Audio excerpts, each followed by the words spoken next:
शाम के करीब 7 बजे अनामिका रोज की तरह ऑफिस से थकी हारी घर पहुंची।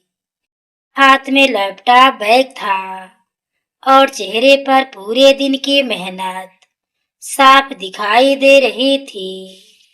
जैसे ही उसने अपने कमरे का दरवाजा खोलना चाहा, देखा कि दरवाजे पर नया ताला लगा हुआ है। वह कुछ समझ पाती उससे पहले उसकी सास कमला देवी ने ठंडे स्वर में कहा, उस कमरे में अब तुम्हारी ननद पूजा रहेगी। वह कुछ महीनों के लिए मायके आई है, इसलिए तुम ऊपर वाले स्टोर वाले कमरे में चली जाओ। अनामिका ने हैरानी से पूछा, माँ जी, बिना मुझसे पूछे मेरा कमरा? उसकी बात पूरी भी नहीं हुई थी कि पूजा हंसते हुए बोली, भाभी, इतना भी क्या अपने कमरे का घमंड? आखिर यह घर मेरे पापा का है। बैठक में बैठे रिश्तेदार भी चुपचाप सब देख रहे थे, लेकिन किसी ने एक शब्द नहीं कहा।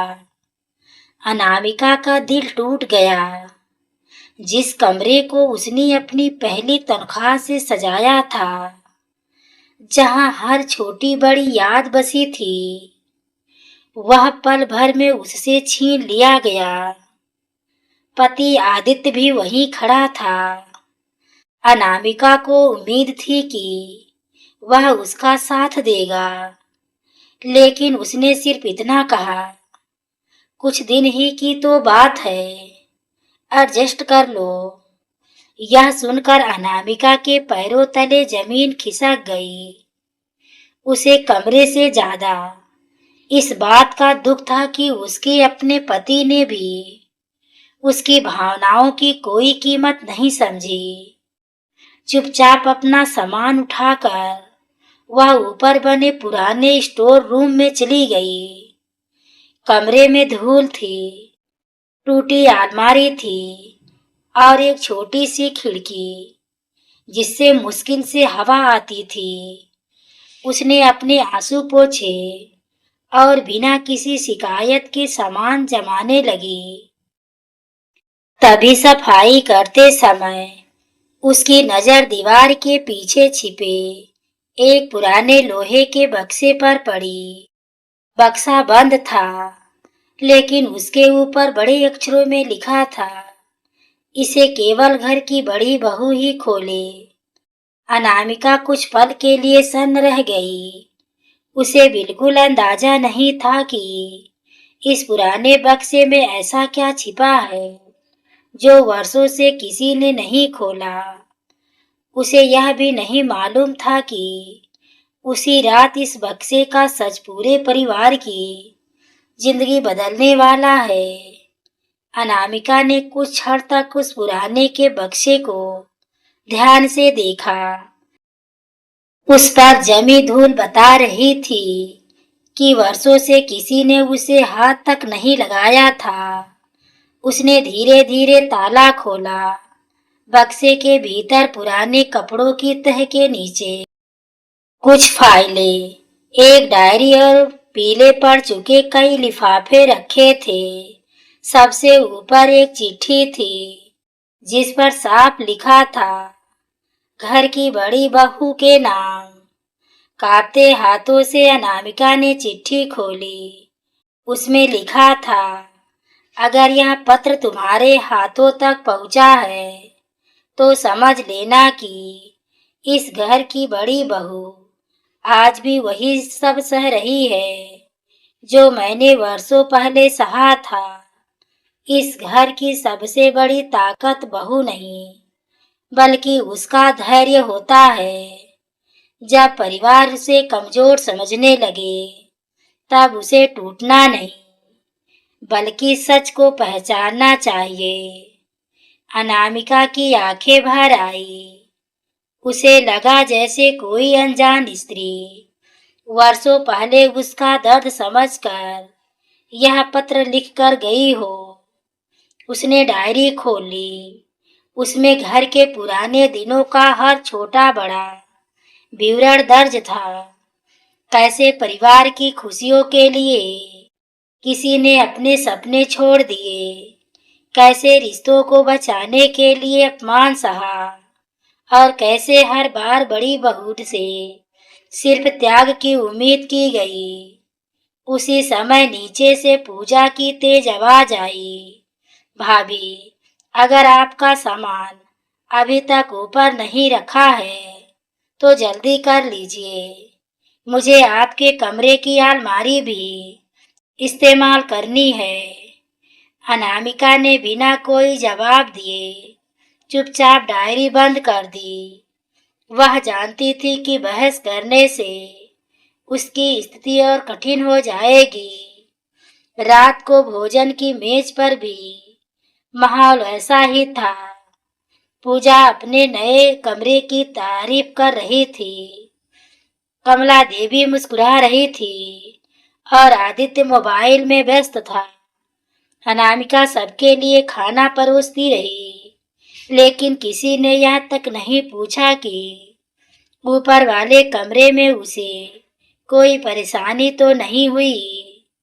भोजन के बाद जब वह फिर से अपने छोटे से कमरे में पहुंची तो डायरी के बीच से एक पुरानी तस्वीर फिसलकर जमीन पर गिर गई।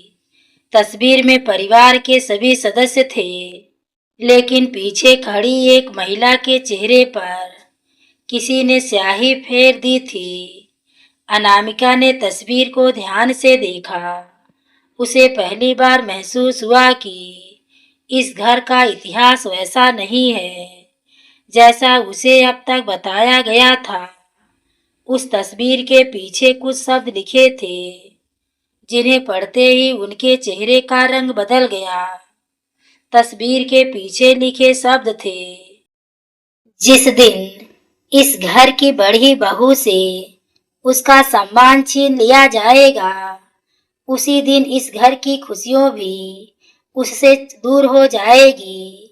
नीचे एक नाम लिखा था, सावित्री। अनामिका ने कई बार वह नाम पढ़ा, लेकिन उसे याद नहीं आया कि परिवार में कभी किसी ने इस नाम का जिक्र भी किया हो। उसे आश्चर्य हुआ कि जिस महिला का चेहरा तस्वीर में स्याही से मिटा दिया गया था, उसी के नाम का यह संदेश भी था।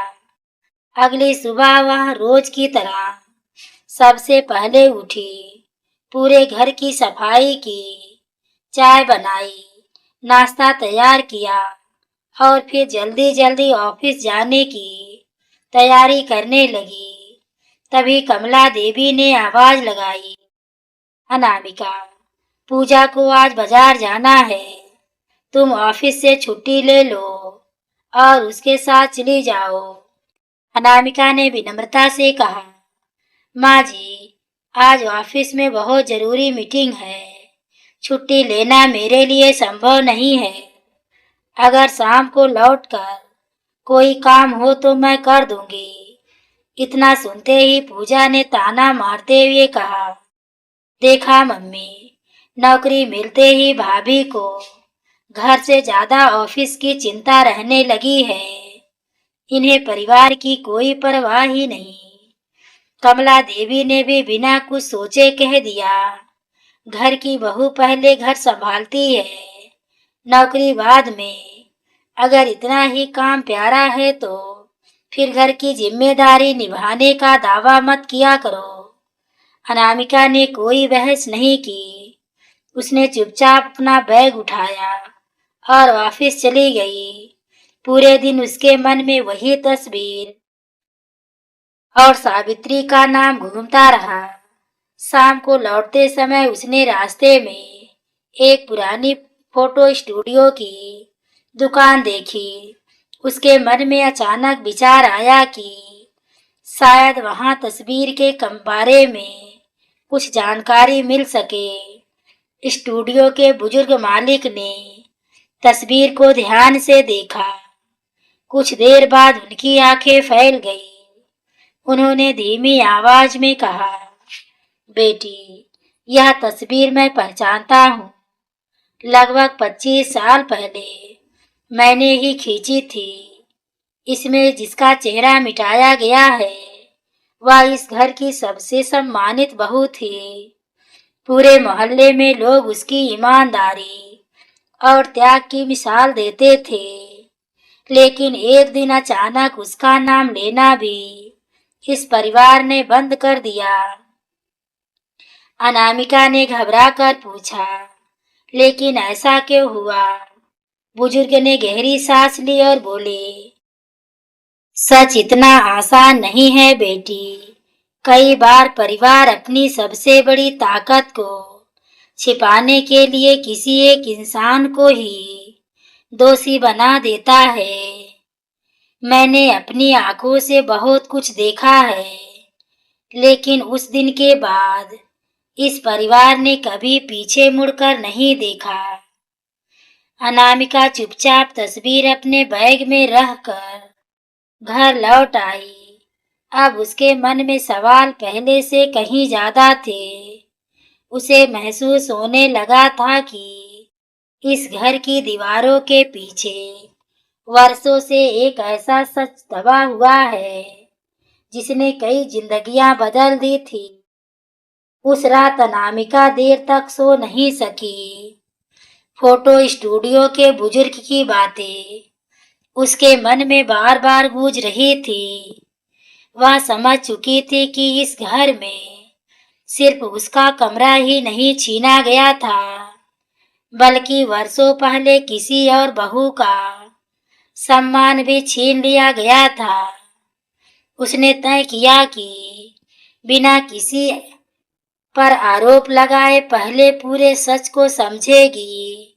अगली सुबह रविवार था। घर के सभी लोग अपने अपने काम में व्यस्त थे। कमला देवी और पूजा बाजार चली गई, जबकि आदित्य अपने एक मित्र से मिलने निकल गया। घर में पहली बार गहरा सन्नाटा था। अनामिका ऊपर वाले कमरे में पहुंची और फिर वही पुरानी डायरी खोलकर पढ़ने लगी। हर पन्ने पर सावित्री के संघर्ष, उसके त्याग और उसके मौन का वर्णन था। उसने कहीं भी किसी के प्रति कटु शब्द नहीं लिखे थे। एक जगह लिखा था, जिस घर में बहू को सम्मान नहीं मिलता वहां धीरे धीरे रिश्ते भी अपना सम्मान खो देते हैं। यह पढ़ते पढ़ते अनामिका की आंखें नम हो गई। डायरी के अंतिम पन्नों के बीच एक पुरानी रजिस्ट्री की प्रति और बैंक के कुछ दस्तावेज रखे थे। कागजों से पता चल रहा था कि इस मकान की मरम्मत और परिवार के पुराने कारोबार को संभालने के लिए सबसे बड़ी आर्थिक सहायता सावित्री ने अपने गहने बेचकर अपनी वर्षों की बचत लगा कर की थी। उन दस्तावेजों पर कई हस्ताक्षर थे, जिनमें कमला देवी और उनके दिवंगत पति के भी हस्ताक्षर मौजूद थे। अनामिका हैरान रह गई। जिस महिला का नाम तक घर में कोई नहीं लेता, उसी ने इस परिवार को सबसे कठिन समय में सहारा दिया था। तभी नीचे से तेज आवाजें सुनाई देने लगी। पूजा गुस्से में अपनी माँ से कह रही थी, भाभी को ज्यादा सिर पर चढ़ाने की जरूरत नहीं है। अगर आज उनका कमरा वापस कर दिया तो कल पूरे घर पर अधिकार जताने लगेंगी। कमला देवी ने भी कठोर स्वर में कहा, इस घर के फैसले हमेशा मैं करती आई हूँ और आगे भी मैं ही करूंगी। अनामिका ने यह शब्द सुन लिया, लेकिन वह पहले की तरह टूटने के बजाय शांत रही। उसने डायरी और दस्तावेज सावधानी से समेटकर वापस रख दिए। अब उसके चेहरे पर दुख कम और आत्मविश्वास अधिक था। उसे पहली बार महसूस हुआ कि सच बोलने का समय जल्द आएगा, लेकिन वह जल्दबाजी में कोई कदम नहीं उठाएगी। उसने मन ही मन निश्चय किया कि जब भी बात होगी वह केवल सबूतों और सच्चाई के आधार पर ही होगी, क्योंकि सम्मान लड़कर नहीं, सत्य के सहारे वापस पाया जाता है। सोमवार की सुबह घर में असामान्य हलचल थी। कमला देवी ने कुछ रिश्तेदारों को चाय पर बुलाया था। बैठक में सबके सामने पूजा अपने नए कमरे की सजावट की बातें कर रही थी, मानो वह कमरा हमेशा से उसी का रहा हो। अनामिका हमेशा की तरह चुपचाप रसोई में सबके लिए नाश्ता तैयार कर रही थी। उसके चेहरे पर ना शिकायत थी, ना गुस्सा। पिछले कुछ दिनों में उसने एक बात सीख ली थी कि हर अन्याय का जवाब ऊंची आवाज से नहीं, सही समय पर बोले गए सच से दिया जाता है। तभी दरवाजे की घंटी बजी। बाहर एक अधेड़ उम्र के सज्जन खड़े थे। उन्हें देखते ही कमला देवी कुछ पल के लिए घबरा गई। उन्होंने तुरंत अपने चेहरे के भाव बदले और बनावटी मुस्कान के साथ बोली, अरे आप, इतने वर्षों बाद, आइए बैठिए। अनामिका ने पहली बार कमला देवी को इस तरह असहज होते देखा। वह चुपचाप पानी का गिलास लेकर आई और उन सज्जन के सामने रख दिया। उन्होंने घर की ओर नजर दौड़ाई और फिर धीमे स्वर में कहा, यह घर तो पहले जैसा ही है, बस एक चीज बदल गई है। पहले इस घर में बहू का सम्मान दिखाई देता था, अब उसका अभाव दिखाई देता है। बैठक में अचानक सन्नाटा छा गया। किसी की हिम्मत नहीं हुई कि उनसे कोई सवाल करे। कुछ देर बाद उन्होंने अपनी फाइल खोली और एक पुराना लिफाफा बाहर निकाला। बोले, मैं वर्षों तक तुम्हारे ससुर जी का कानूनी सलाहकार रहा हूँ। उनके जाने से पहले उन्होंने मुझे कुछ दस्तावेज सुरक्षित रखने के लिए दिए थे। उन्होंने कहा था कि जब इस घर में फिर कभी किसी बड़ी बहू के साथ अन्याय होने लगे, तभी इन्हें परिवार के सामने लाना। कमला देवी के हाथ कांपने लगे। पूजा का चेहरा भी उतर गया। आदित्य हैरानी से कभी अपनी माँ को देख रहा था, कभी उन दस्तावेजों को। अनामिका बिल्कुल शांत बैठी रही। उसने ना कोई प्रश्न किया, ना कोई आरोप लगाया। उसे महसूस हो रहा था कि वर्षों से दबी हुई परतें धीरे धीरे खुलने लगी है। उन सज्जन ने लिफाफा मेज पर रखा और गंभीर आवाज में कहा, इन कागजों में सिर्फ संपत्ति की बातें नहीं, इसमें इस परिवार के उस निर्णय का भी पूरा भी सच दर्ज है, जिसने एक निर्दोष बहू की जिंदगी बदल दी थी। बैठक में मौजूद हर व्यक्ति की नजर अब उसी बंद लिफाफे पर टिक गई। कोई कुछ बोल नहीं रहा था, पर पहली बार कमला देवी की आंखों में आत्मविश्वास नहीं बल्कि डर साफ दिखाई दे रहा था। वही अनामिका ने मन ही मन महसूस किया कि सत्य देर से सामने आता है, लेकिन जब आता है तो सबसे पहले झूठ के सहारे खड़े अहंकार को ही हिला देता है। बैठक में रखा हुआ पुराना लिफाफा जैसे पूरे घर की सांसें रोक चुका था। कानूनी सलाहकार शैलेंद्र जी ने धीरे धीरे उसे खोला और एक एक करके दस्तावेज मेज पर रखने लगे। सबसे पहले उन्होंने एक हस्तलिखित पत्र उठाया और बोले, यह पत्र आपके ससुर शिव नारायण जी ने अपनी मृत्यु से कुछ दिन पहले लिखा था। उन्होंने मुझसे वचन दिया था कि यदि इस घर में कभी किसी बहू के साथ वही अन्याय दोहराया जाए तो जो वर्षों पहले हुआ था, तभी यह पत्र परिवार के सामने पढ़ा जाए। कमला देवी की आंखें झुक गई। आदित्य बेचैनी से कुर्सी पर बैठा था, जबकि पूजा पहली बार बिना कुछ बोले सब सुन रही थी। शैलेंद्र जी ने पत्र पढ़ना शुरू किया। यदि यह पत्र पढ़ा जा रहा है तो इसका अर्थ है कि मेरे जाने के बाद भी हमारे घर ने अपनी सबसे बड़ी भूल से कोई सीख नहीं ली। सावित्री निर्दोष थी, उससे कोई गलती नहीं हुई थी। गलती हम सबकी थी, जिन्होंने बिना उसकी बात सुने उसे दोषी मान लिया। उसने इस परिवार को टूटने से बचाने के लिए अपना सम्मान, अपने सपने और अपना अधिकार तक छोड़ दिया, लेकिन बदले में हमने उसे केवल अपमान दिया। पत्र की हर पंक्ति के साथ बैठक का वातावरण और भारी होता जा रहा था।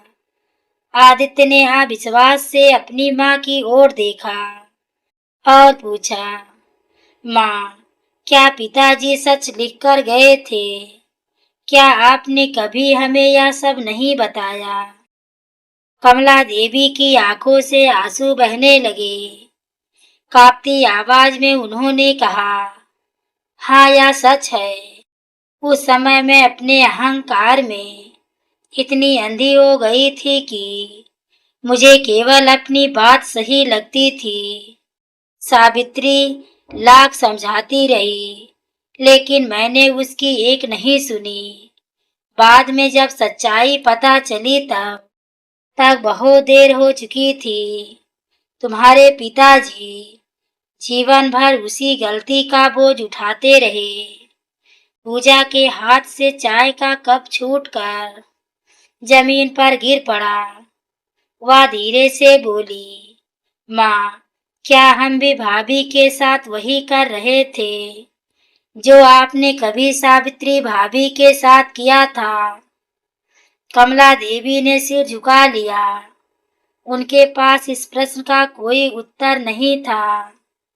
आदित्य की आंखें भर आई। वह पहली बार अनामिका के सामने आकर खड़ा हुआ और धीमे स्वर में बोला, अनामिका, मैंने तुम्हारा साथ नहीं दिया। मैंने तुम्हारी चुप्पी को ही तुम्हारी कमजोरी समझ लिया। मुझे माफ कर दो। अनामिका ने उसकी ओर देखा। उसके मन में दर्द था, लेकिन चेहरे पर कटुता नहीं थी। उसने केवल इतना कहा, गलती स्वीकार करना आसान नहीं होता। उम्मीद है अब इस घर में किसी बहू को अपना सम्मान साबित नहीं करना पड़ेगा। बैठक में बैठे सभी रिश्तेदार मौन थे।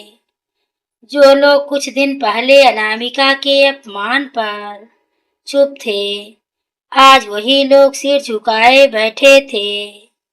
घर की दीवारें जैसे वर्षों बाद पहली बार सच की गवाही दे रही थी।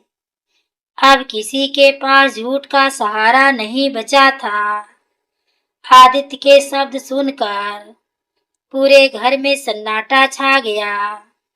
पहली बार किसी ने अनामिका की आंखों में छिपे उस दर्द को समझने की कोशिश की, जिसे वह इतने दिनों से मुस्कुराकर छिपाती आ रही थी। कमला देवी धीरे धीरे अपनी कुर्सी से उठी। उनके कदम भारी थे और आंखों से आंसू लगातार बह रहे थे। वह अनामिका के सामने आकर रुक गई और कांपती आवाज में बोली, बेटी, मैंने तुम्हारे साथ वही अन्याय किया जिसकी पीड़ा आज तक इस घर का पीछा नहीं छोड़ सकी। मैं अपने अपराध के लिए तुमसे क्षमा मांगती हूँ। यह सुनकर बैठक में बैठे सभी रिश्तेदार स्तब्ध रह गए, जिन्होंने हमेशा कमला देवी को कठोर और अपने फैसलों पर अडिग देखा था। आज वही महिला अपनी बहू के सामने हाथ जोड़कर खड़ी थी। पूजा भी रोते हुए अनामिका के पास आई और बोली, भाभी, मैंने हमेशा आपको अपना प्रतिद्वंदी समझा, जबकि आपने कभी मुझे अपना दुश्मन नहीं माना। मुझे माफ कर दीजिए। अनामिका ने कुछ क्षण तक दोनों को देखा। उसके मन में बीते दिनों के अपमान, अकेलेपन और टूटे विश्वास की अगिनत यादें थी। लेकिन उसने यह भी समझ लिया था कि यदि वह आज केवल बदला चुनेगी तो यह परिवार फिर कभी नहीं जुड़ पाएगा। उसने आगे बढ़कर कमला देवी के जुड़े हुए हाथ धीरे से नीचे कर दिए और शांत स्वर में कहा, माँ जी, गलती करने वाला छोटा नहीं होता, लेकिन गलती मान लेने वाला बड़ा जरूर हो जाता है। मैं आपको माफ करती हूँ, क्योंकि मैं इस घर में सम्मान लेकर रहना चाहती हूँ, डर लेकर नहीं। इतना सुनते ही आदित्य की आंखों से आंसू बह निकले। उसने उसी समय ऊपर वाले स्टोर रूम से अनामिका का सारा सामान वापस उसके कमरे में रखा। पूजा ने भी बिना किसी झिझक से कहा, भाभी, यह कमरा हमेशा आपका था और हमेशा आपका ही रहेगा। मैं अतिथि बनकर आई थी, अधिकार जताने नहीं। शैलेंद्र जी मुस्कुराए और बोले, आज शिवनारायण जी की आत्मा को सबसे अधिक शांति मिली होगी। उन्होंने जो सच इतने वर्षों तक संभाल कर रखा, उसका उद्देश्य किसी को नीचा दिखाना नहीं था, बल्कि परिवार को टूटने से बचाना था। कुछ दिनों बाद कमला देवी ने पूरे परिवार और रिश्तेदारों के सामने एक निर्णय लिया।